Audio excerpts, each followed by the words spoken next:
اس وقت جس اہم موومنٹ کے اوپر ہم بات کرنے جا رہے ہیں وہ پشتون تحفظ موومنٹ ہے۔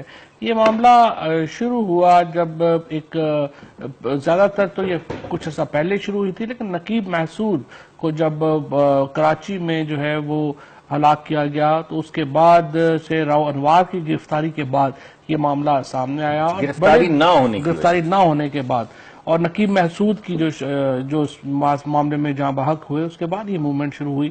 اس کی کیا خد و خال ہے کہ اب تک بھرتی کیوں جاری ہے، راؤ انوار کیوں گرفتار نہیں ہو رہے؟ یہ تمام بڑے سلگتے ہوئے سوال ہیں، اور ان سوالات کے جواب کے لیے ہم نے زحمت دی ہے جناب جبران ناصر صاحب کو، اور منظور پشتین بھی ہمارے ساتھ ہوں گے جنہوں نے اس موومنٹ کے روح رواں ہیں۔ جبران سے شروع کر لیتے ہیں، ذرا بیک گراؤنڈ لیتے ہیں نا، ذرا لوگوں کو، عوام کو۔ جبران صاحب ذرا ہمیں اس کا بتائیے، یہ عرب سپرنگ کی طرح ایک نئی موومنٹ نظر آتی ہے، کچھ مشابہت ہے اس کو؟ میں نے کچھ لوگوں سے سنا عرب سپرنگ کا کمپیریزن اور محاورے کی زبان میں استعمال، تو اس کی کیا بیک گراؤنڈ ہے اور یہ اس کا کہاں تک پھیل چکی ہے، یہ کتنی بڑی ہے؟ کیونکہ ہمیں تو مین سٹریم میڈیا پہ کچھ نظر نہیں آیا زیادہ۔ مصدق صاحب، جب پشتون تحفظ موومنٹ کے رہنما منظور پشتین صاحب کو پروگرام میں موجود ہیں اور وہ ریپرزینٹیٹو ہیں، تو میرے خیال میں بہتر طریقے سے وہ بتائیں گے، تو ان سے پوچھ لیتے ہیں، پھر آپ کے پاس آ جاتے ہیں۔ بالکل ٹھیک، یہ بہتر رہے گا میرے خیال میں۔ تو منظور صاحب ذرا آپ بتا دیجئے ہمیں اوریجن، اور یہ کیوں بڑھ رہی ہے اور اس میں کتنی شدت ہے، اور یہ کچھ سننے میں آیا بہت بڑے آپ جلسے کر رہے ہیں، ہمیں تو کچھ ایسے دیکھنے میں نہیں زیادہ آیا، تو کیا ہے اس کے خد و خال؟ جی، پہلے تو آپ لوگوں کو دیکھنے میں کیوں نہیں آیا، اس پر تو ہمیں تشویش ہے، آپ لوگوں کو کیوں ہے؟ کیونکہ آپ لوگ تو آتے نہیں ہیں ہمارے جلسوں میں۔ اور بات یہ ہے کہ اصل میں 2004 سے جب سے آپریشن شروع ہوا ہے، 2004 پھر 2005 میں ہمارے علاقے میں مشرانوں کا قتل عام شروع ہو گیا۔ 2006-07 میں آپریشن ہوئے، 2008 میں ہوا، 2009 میں پھر آپریشن ہوا۔ جتنے بھی پشتونخوا کے باقی علاقے تھے وہاں بھی آپریشن ہو رہے تھے، اس کی وجہ سے لوگ اپنے علاقوں سے نکل کر سیٹل ایریاز میں آ گئے۔ پھر وہاں پر بھی ان کی پرسنل پروفائلنگ بہت زبردست طریقے سے کی جا رہی تھی، یعنی جہاں بھی ان کو دیکھا یہ کوئی قبائلی ہے، پھر ان کو پکڑ لیا پولیس نے، پھر یہ سلسلہ جاری تھا۔ لیکن کوئی بات اس لیے نہیں کر سکتا تھا کہ جو بھی اس طرح بات کرنے، اس طرح حق بات کرنے کی جرات کرتا تھا تو دوسرے دن نامعلوم افراد کی طرف سے شوٹ کر دیا جاتا تھا۔ ہمارے 1400 مشران اسی وجہ سے شوٹ کر دیے گئے، حتیٰ کہ ہمارے ایک MNA تھے مولانا مراج الدین صاحب، انہوں نے اسمبلی میں پاکستانی فوج پر کچھ نکتہ چینی کی تنقید کیا، تو پھر 3 دن بعد نامعلوم افراد نے اس کو بھی شوٹ کر دیا۔ پھر ہم جب اٹھے 2014 میں تو ہمیں بھی لوگ یہی کہہ رہے تھے کہ بہت جلد آپ لوگ مارے جاؤ گے، لیکن یہ پہلے سے جاری تھا۔ لوگ نزدیک نہیں آ رہے تھے کیونکہ ڈر رہے تھے کہ یا تو طالبانوں کی طرف سے یا پاکستانی فوج یا اداروں کی طرف سے ہمیں مار دیں گے یہ۔ لیکن 2018 کے جنوری مہینے میں، 2017 کے دسمبر کے مہینے میں، اچھا منظور صاحب، ذرا یہاں پر ایک سوال یہ پیدا ہوتا ہے، جو ملٹری آپریشن ہوا پاکستان کی فوج کی طرف سے، وہ تو امن بحال کرانے کے لیے ہوا تھا، اس سے پہلے جو طالبان رول تھا اس کے خلاف پشتون موومنٹ کیوں شروع نہیں ہوئی؟ زبردست بات کی آپ نے۔ پشتون موومنٹ اسی وقت بھی شروع تھی، جتنے بھی طالبان تھے ان کی مخالفت یہاں کے عام عمائدین اور مشران نے کی ہے۔ طالبان کے خلاف سب سے پہلے ہتھیار یہاں عام قبائلی عوام نے اٹھایا، لیکن اس بات کو نہ میڈیا پر لایا گیا، نہ پاکستانی فوج نے ترجیح دی، نہ کسی اور نے ترجیح دی۔ ورنہ آپ لوگ چیک کریں، جن لوگوں کو ذبح کیا گیا ہے اس میں سب سے زیادہ قبائلی ہے۔ کیوں؟ کیونکہ ان لوگوں نے طالبان کی مخالفت کی تھی۔ اس وقت بھی ہم فاٹا کے لوگوں نے طالبان کی مخالفت بھی کی ہے، طالبان کی وجہ سے ہمیں نقصان بھی پہنچا ہے۔ لیکن یہ بتائیے، میں معافی چاہتا ہوں، میں آپ کی بات، پاکستانی فوج نے اس طرح کی زبردستی لوگوں کو اٹھانا، مارنا اور ماورائے عدالت شوٹ کرنا، یہ کام شروع کیا۔ اس کے خلاف پہلے تو کوئی نہیں بول سکتا تھا، لیکن اب اس کا بھی ایک عمل شروع ہو گیا۔ لیکن یہ بتائیے، دیکھیں کہ پاکستانی فوج تو بہرحال ہمارے ایک امن وہاں پہ قائم کرنے کے لیے گئی تھی، اور وہاں پہ ہر کام کرنے کی کوئی موٹیویشن ہوتی ہے. اگر آپ کا آرگیومنٹ مفروضے کے طور پہ مان لیا جائے تو موٹیویشن کیا ہے؟ آئی مین کیوں پاکستانی فوج چاہے گی کہ اپنے ملک کے جو لوگ ہیں یا بچے جو ہیں ان پر ظلم کیا جائے، امن پسند، اور وہ بھی اس وقت جبکہ ایک لڑائی لڑ رہے ہیں طالبان کے خلاف؟ تو ذرا یہ موٹیویشن نہیں سمجھ آتی جو آپ بات بتا رہے ہیں. یہ میں آپ کو ڈسپیوٹ نہیں کر رہا ہوں، لیکن اس کا لاجک نہیں سمجھ آ رہا آپ کی بات کا. کش میں 5 منٹ میں آپ لوگوں کو یہ ساری کہانی بتا سکتا. یہ آپ لوگ 1 گھنٹہ کا ٹائم مجھے دیتے اور سب کچھ. چلے ابھی جو ہمارے پاس مختصر وقت ہے اس میں آپ ایک تھوڑا مختصراً تو بتائیے. اس طرح ہے کہ وہاں لوگوں میں خوف پلانا تاکہ لوگ بات نہ کر سکے. کون سی بات کہ یہاں طالبان، پاکستانی فوج طالبان کو رکھتے ہیں.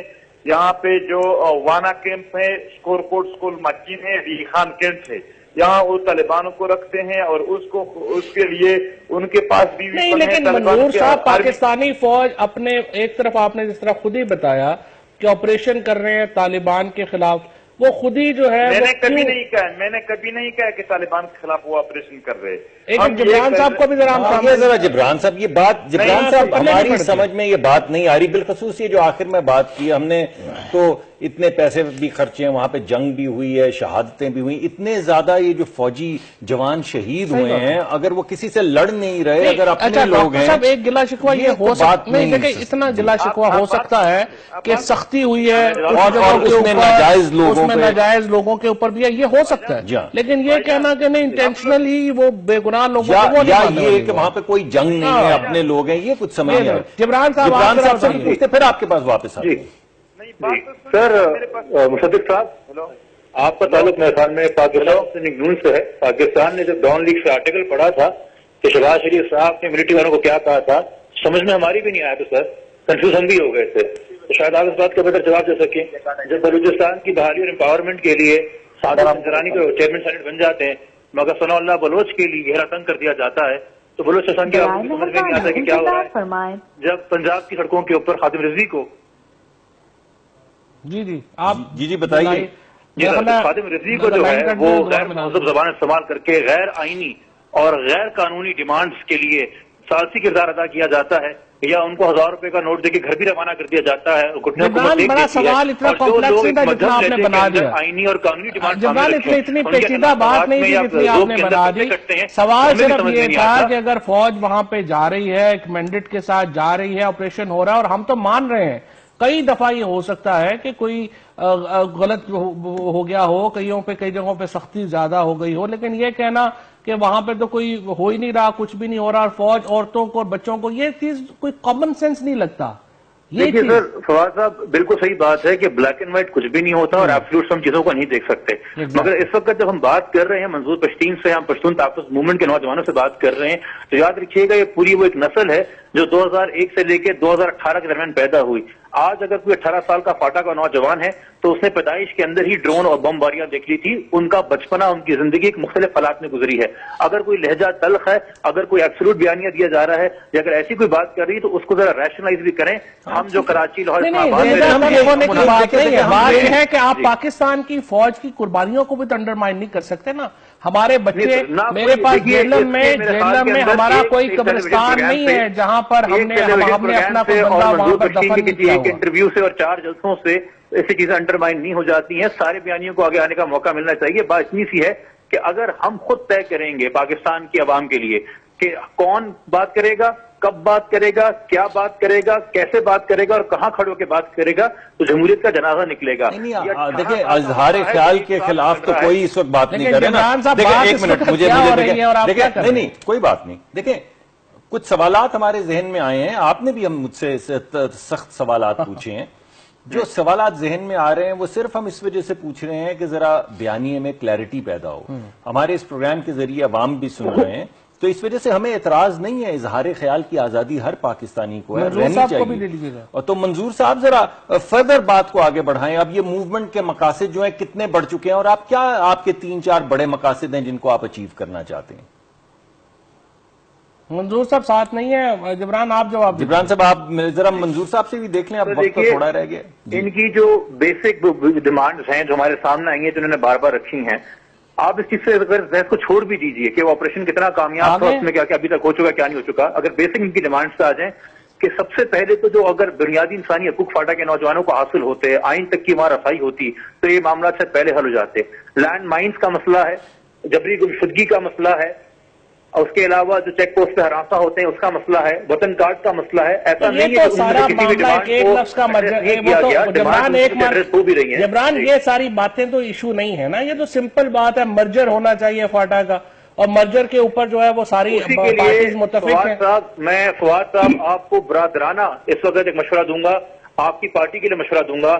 پاکستان تحریک انصاف جو کے پی کی رولنگ پارٹی ہے اس کے لیے اپرچونٹی ہے کہ پشتون تحفظ موومنٹ کے جو نوجوان ہیں ان کے ساتھ بیٹھیں. نہیں ہم تو گئے ہیں، ہم ہی تو عمران خان تو گئے تھے، کراچی میں بھی گئے ہیں، عمران خان ادھر بھی گئے. اچھا منظور صاحب ہمارے ساتھ ہیں، ذرا ان کو بھی شامل کرنے دیجیے. اچھا جبران ذرا منظور صاحب ہمارے ساتھ ہیں، ان کی بھی بات سن لیجیے. اس مینڈیٹ کو سپورٹ ٹھیک ہے، کر رہے ہیں نا جی، کر رہے ہیں، مینڈیٹ کا سپورٹ کر رہے ہیں، ہم ہی کر رہے ہیں، پورے پاکستان میں ہم ہی سپورٹ کر رہے ہیں. آگے بڑھائیے آپ. منظور صاحب آپ یہ بتائیے کہ اب اس کو کنکلوڈ کیسے کیا جائے، کیا کیا سٹیپس آپ توقع کرتے ہیں پاکستان کی حکومت کی طرف سے کہ وہ وہاں پہ کیا کیا سٹیپس لے؟ سب سے پہلے یہ لے کہ یہ جو ہمارے مطالبات ہیں وہ حل کر رہے، وہ کافی ہے ہمارے لیے. جو ایکسٹرا جوڈیشل کلنگ ہوا ہے اس کے ہم ثبوت پیش کریں گے. وہ ایک جوڈیشل کمیشن بنائے اس کے لیے کہ ہم ثبوت پیش کریں، اپنے جو لاپتہ افراد ہے اس کو عدالت کے حوالے کیے جائے، ہزاروں کی تعداد میں ہے، اور راؤ انور کو گرفتار کیا جائے، اور وہاں پاکستانی فوج عام عوام پر کسی بھی ناخوشگوار واقعے کے بعد بوڑھوں پر، خاص کر بچوں اور عورتوں پر تشدد نہ کرے. اور باقی اس طرح تو نہیں ہوتا، جس طرح کون کرے گا تشدد وہاں پہ؟ ظاہر ہے بوڑھوں بچوں پہ تو نہیں کرتے نا، یہ تو آپ ایسے ہی. بھائی جان آپ لوگ بات نہیں سنتے ہو. آپ کو کتنے ثبوت چاہیے کہ میں پیش کروں کسی بوڑھے کو بھی آپ کے سامنے، کسی عورت کو بھی آپ کے سامنے، کسی عورت کو کہ اس کو کہا ہو کہ آپ کی پوسٹ سے نیچے اترو، مجھے اپنا چہرہ دکھاؤ؟ اس طرح کے ثبوت کتنے چاہیے کہ میں پیش کروں؟ ٹھیک ہے. اور یہ بتائیے کہ ایک جوڈیشل کمیشن تو آلریڈی ہے نہیں مسنگ پرسنز کا، جی ایک جوڈیشل کمیشن تو ہے نہیں، اس کی کارکردگی سے آپ اطمینان؟ وہ اس کی بات بتاتا ہوں. ہم تو کہتے ہیں کہ اس طرح باتیں ہم نہ کریں کیونکہ اس سے ملک کی بدنامی ہو جائے گی. آپ لوگ کوشچن کرتے ہیں اس لیے جواب دیتا ہوں. لاپتہ افراد کے لیے جو جوڈیشل کمیشن بنائی ہے اس کے ہیڈ ہے جاوید اقبال.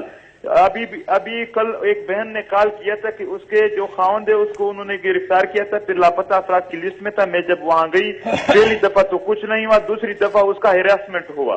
ہراسمنٹ کے بعد ابھی میرا دل بھی نہیں چاہتا کہ دوبارہ وہاں چلی جاؤں.